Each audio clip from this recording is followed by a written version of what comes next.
Magandang araw, Calbayog City. Magandang araw, probinsya ng Samar. Oras ngayon, alas 9 ng umaga. Saksiyan ang nakakapanabik na kwento at balita. Nadala at hatid ng Ang Samar Noon. Una sa balita, mga negosyante humirit umano sa ilalim sa rehabilitasyon ang Calbiga Bridge sa Samar. Grupo ng mga negosyante humirit na isailalim sa rehabilitasyon ang Calbiga Bridge sa Samar. Nananawagan ng Philippine Chamber of Commerce and Industry or PCCI ng Tacloban Leyte Inc. sa Regional Development Council or RDC sa Eastern Visayas para sa agarang rehabilitasyon at structural upgrading ng Calbiga Bridge sa Samar. Umapila si PCCI Tacloban Leyte President Eugene Tan kay RDC Chair at Leyte Governor Carlos Jeric Catilla na i-endorso ang kanilang request sa concerned national government agencies at sa Office of the President. Sinabi ng grupo na nagsilbing welcome development para sa business at logistics sectors ang itinaas na load capacity ng mga sasakyan na pinayagang tumawid sa San Juanico Bridge. Sa liham ng grupo na may petsang December 29, 2025, tinukoy nila na naging critical bottleneck ang umiiral na limitasyon sa Calbiga Bridge. Dahil sa kasalukuyang limitasyon sa tulay, napipilitan ang mabibigat na truck na gumamit ng alternate routes na nasa 250 kilometers o gumamit ng ro-ro shipping at karagdagang 10,000 pesos hanggang sa 15,000 pesos per trip sa logistics expenses. Mabigat umanong pasanin nito para sa mga negosyante, contractors at suppliers na nag-ooperate sa Eastern Visayas at iba pang mga rehiyon na umaasa sa Calbiga Bridge bilang pangunahing transport link. Maraming salamat, Yorisa Faye Nicolas. Go. Slowly. Okay na nga.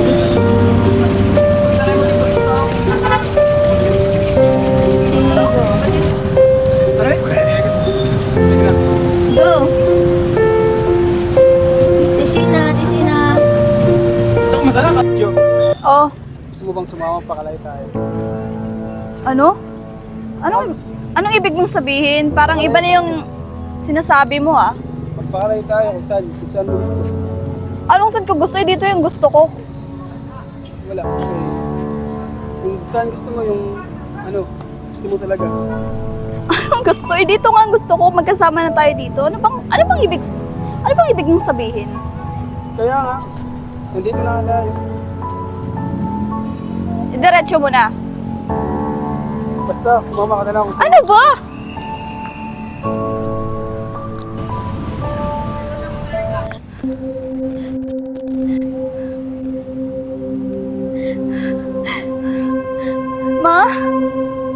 Ma, pwede mo ba akong sunduin? Opo, nandito po ako sa sa plaza po. Maghihintay po ako dito.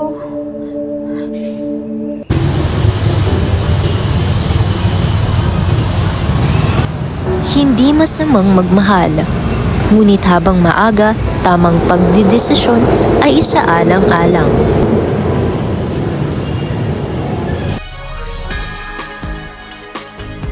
Nagbabalik ang Samar Noon.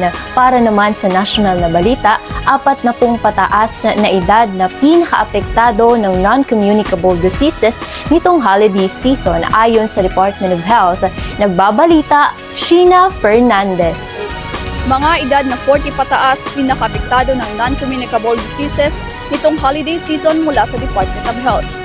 Kahit tapos na ang holiday season, nagpaalala ang Department of Health sa publiko na panatilihing malusog ang pangangatawan sa pamamagitan ng tamang ehersisyo, tamang pagkain at disiplina. Partikular na pinaalalahanan ng DOH ang mga nasa edad na 40 pataas. Batay sa datos, ang nasabing mga edad ay pinaka-naapektuhan ng mga kaso ng non-communicable diseases itong nagdaang holiday season mula December 21, 2025 hanggang January 5, 2026. Umabot sa 422 na kaso na sakit na naitala sa nasabing petsa, karamihan sa mga tinamaan ng acute coronary syndrome, bronchial asthma at acute stroke ay edad 40 pataas. 12 naman ang netalang nasawi at 7 dito ay dahil sa brain attack o acute stroke. Sheena Fernandez, nagbabalita. Maraming salamat, Sheena Fernandez. Usapang health naman tayo. Pakinggan ang dalang kwento at kaalaman na tumatalakay sa maagang pagbubuntis at kung ano ang epekto nito sa mga kababaihan at higit lalo sa mga kabataan. Alam mo ba, kabataan, na ang maagang pagbubuntis ay mayroong hamon na kinakaharap? Masusubok nito ang lakas ng iyong kalooban at masusukat din ang iyong kakayahang dalhin ang responsibilidad bilang isang ina. Kaya't halina't alamin ang mga dapat at hindi dapat gawin bago pa mahuli ang lahat. Ngayon, pakinggan natin ang kwento ng isang matapang na babae na ngayon ay isang ganap ng isang ina. Tungayan natin ang kwento sa kabila ng kanyang mga pinagdaanan. Hi, I'm Prisna Uy. I'm 29 years old from Calbayog City. I have 2 kids. I am a single mom. I had my first child when I was 17, and my second is when I was 24 years old. Hi, Ma'am. So, we want to ask you regarding with your experience since you have your first child at the young age. In your teenage experience, like how did you manage to handle everything at that moment when you realize na magkakaanak ka at that age? Daw. Na-manage ko siya through my parents and akong partner. Son, first child ko. Makuri siya as in pag teenage ma, makuri talaga. Kay una, sa naibarok nga burod ako, direto, planado. So, pareho kami, bata sa akong partner. Then, syempre, makuriig ako bang sa parents kung paanano naman nagsusumat. Kay wino nga, dako ito nga disappointment. Diba? Sa aton parents. As a parent, yan na parent ako. Kung may nawiton sa akong anak, disappointment iton. Pero I'm trying my best nga maging parent, maging maupay nga parent para dili siya maging pareho sa akon. Kaya sa sample ko ang kalagaringan sa iya, para di siya mapareho sa akon. Then thankful ako nga, ang parents na akong partner, din ang akong parents is, bisan kami, nagkamayda failure, ito nga big disappointment sa era, para kami nira pasagdi. As a bata, as their daughter and son, wala kami nira pasagdi nga magpuri.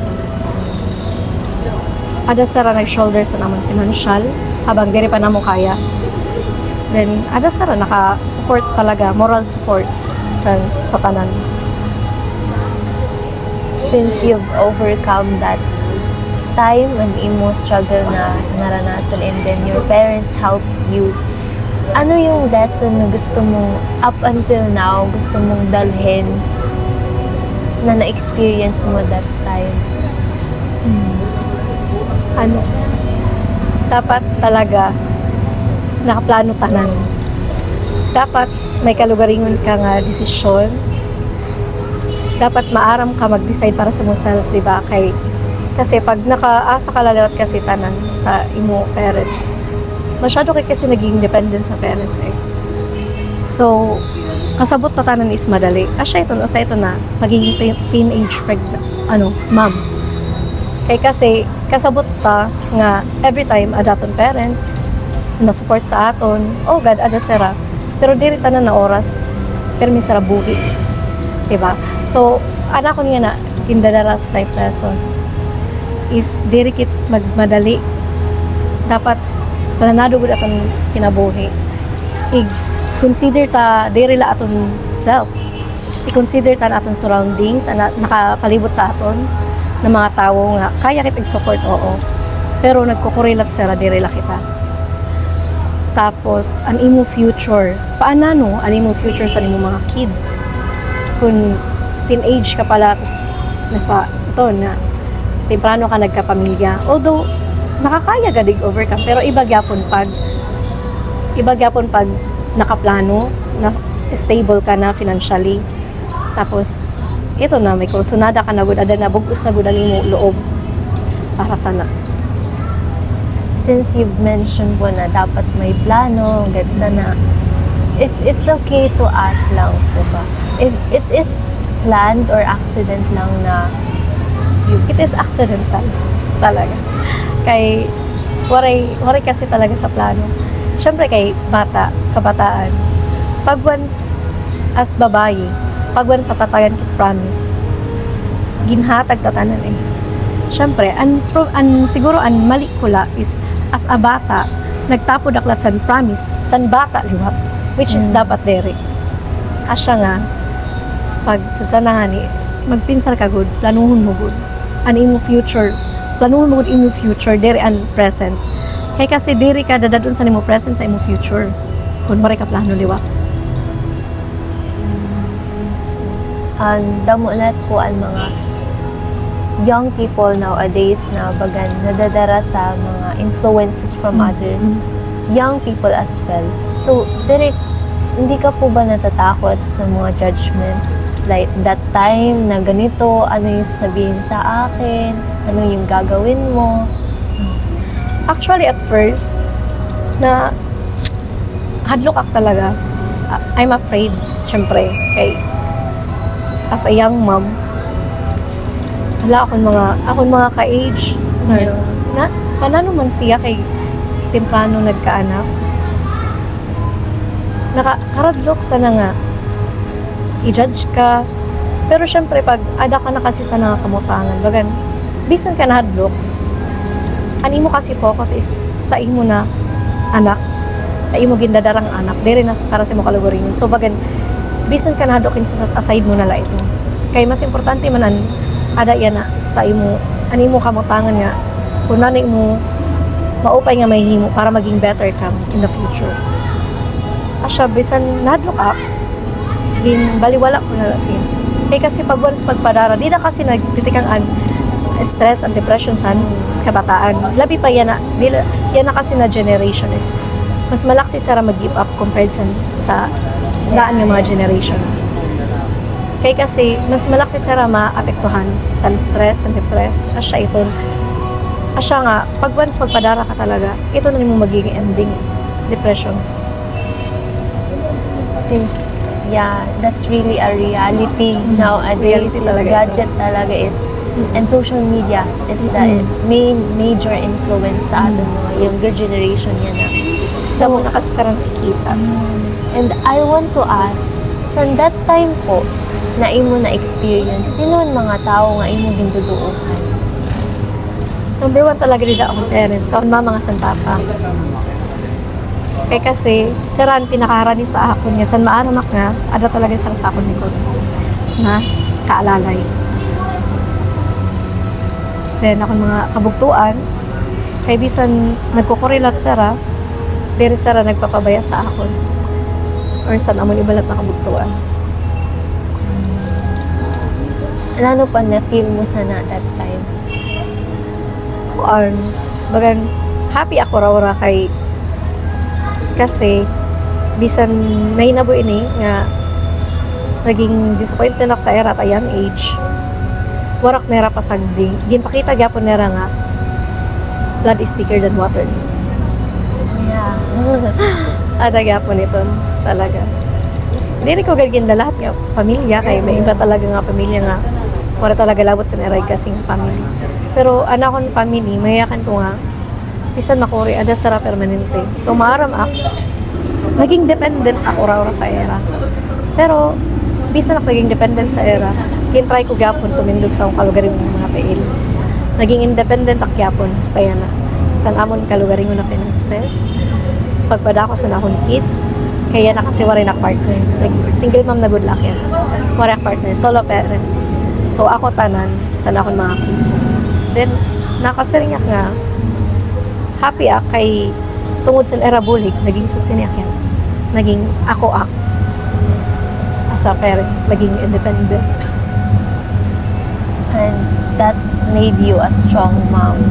And I want to ask po, since there are things that we regret that happened.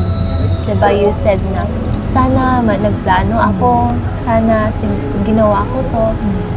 For your kids naman po, as a single mom, what is your vision for the future of your child? Una-una is, dere sira mapareho sa akon. Iton talaga anak ko pinaka-karagmay na po sa era future na dere ka maging pareho sa akin. Sanglip, yan na pala, iba kasi gyapon pag nanay ka nga, bata pa mo na kintatagaan mo na sa pangarap, goal sa life, sa era future. Kaya kasi, habang bata pa sara, pag may dasara goal, may dasara pangarap, may dream sara, may dasara kakatuan, may dasara ipupursu, nga may nga dasara sa nunakay. Ako kasi, nagdako ako nga, waray ak, as in, waray ak pangarap. Like, I'm a carefree woman. Tanan, go la, kung nano la, go with the flow. Then, na-realize ko, although maupay good siya, pero at the same time, diri iwak. Pag diri mo siya nahanipin. Kaya para sana, dadadong ka kung diin. Kung diin ka lang ingat to, go with the flow ka lang. Ibagya mo kasi talaga pag may daka pangarap. Kaya mapapagpaplanuhan mo tanan. Tanan, may plano. May kakatuan ka. May daka i-pursue nga. Papaning kamuton mo niya. May nga daka sana nga imo dream. Asya ito nga gini. Yan na pala, gini. Kukuhan ko na sa akong kids, gini. Ano ko na sa air na dapat may dakang dreams. May dakang goals. Magduhay kang pag-eskwela, kaya ito na iyong magiging stepping stone para may ngadasan ng iyong dreams. And I believe education is very important para sa inyong children. And how will you think education can help them? Una-una, may dasara magiging foundation in the future. Kaya kasi, habang nagtitika iha, di ba, yan na, nagtitika high-tech, nagtitika competitive, and yan na nga generation. Then, asyalat sa trabaho, sa imo future nga kakatuan, talaga kailangan adaan foundation mo. Education is the number one foundation para sa future. Then, ang diskarte. Kaya kasi, pag waray ka education, mababayaan ka mababayaan ka. Diri gatan kay may iba talaga nga tawo nga mga diskarte kaya na ra sumabay. Pero diri tanan na tawo kaya iton. Talent kasi iton. Asya nga kailangan yan na pala may dana sara sana nga makatatak na to sa utak nga an education importante ito ora. Kay foundation iton. Tikadto in the future. Dako iton nga butang. Ito nan uuna nga bibilin mo bisan ka magpakay. Yeah, it's true. And a personal question, if it's okay to ask, how will you how you support now your children with financial to maintain the stability? For now kasi, wari pa permanent job. Pero na-discarte through business. May dak mga food business. Nagbabalik mga nagtika akong business nag-start sa cakes. Year 2020 nag-start up pag-business. Siton kasi na time depressed aksan akon pagburod sa akon panduha sa akon kay kasi siton na time while burod ak nagbulag kami sa akong partner kay tungod masyado na tapos kami. Nagbulag kami. So, sito na time, ito talaga na time na na-down ako ura-ura. Sito year 2020, na-depress ako to the point na halos di rin ako gumawa sa kwarto, di rin ako maaram tumawa. Well, umod talaga ito pag ka sa na-depress ka. Then, may dalak na hilingan siguro sa YouTube or sa Facebook. Then, itry ko daw mag-business. Para, itry ko la ako ni Karuya Gimuon. And, pag-bake kasi, naging hobby ko la siya. Masasari ko nga, stop person. Na, masari niya na inakon niya. Baka, alis gada ko ra-ora. Kaya di sa namin, labog sa ako, nagkatapos sa mga problema. Doon kaya ko yun. Like, hirap talaga natras. Asya akong personality. So, mga siguro nga, para sa akin, ito natin yan, pero ako, mas talabaw na makalipay. Okay. Kung ano kasi ba yun?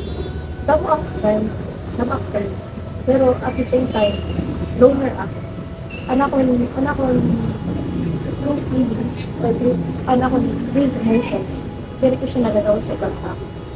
Like, hindi ko ito sila. So, pag sa mga time, gusto ko, makaka-feel na sa akin. Like, although very ko siya makakommunicate through conversation, pero I know na hindi ako point-of-view. Wala pa. Siya simple, very napaliw sa akin. Siya ako mag-isip ka na tayo. And then, nakakit ako ng take time. Oo, yes. It's very cool. So, now I get to talk. And when you feel like, imagine, there are plenty of young women out there in the camera. What is that in your life that you think now the lesson that you want to instill sa other kids?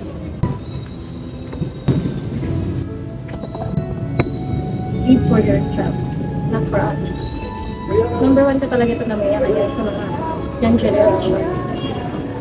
Especially sa women. Eh, kaurutin na sa mga kabataan nga, babae, is malaksi sa ramadara sa mga flowery words.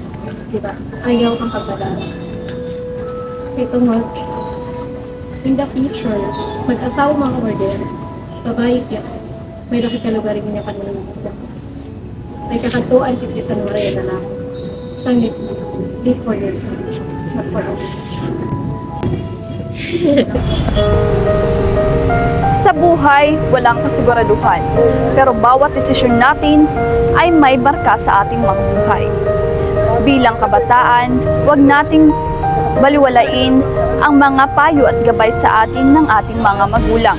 Sapagkat sa huli, boses nila ang tutulong sa atin patungo sa landas na ating tatahakin. Kaya laging tandaan, hindi ka nag-iisa.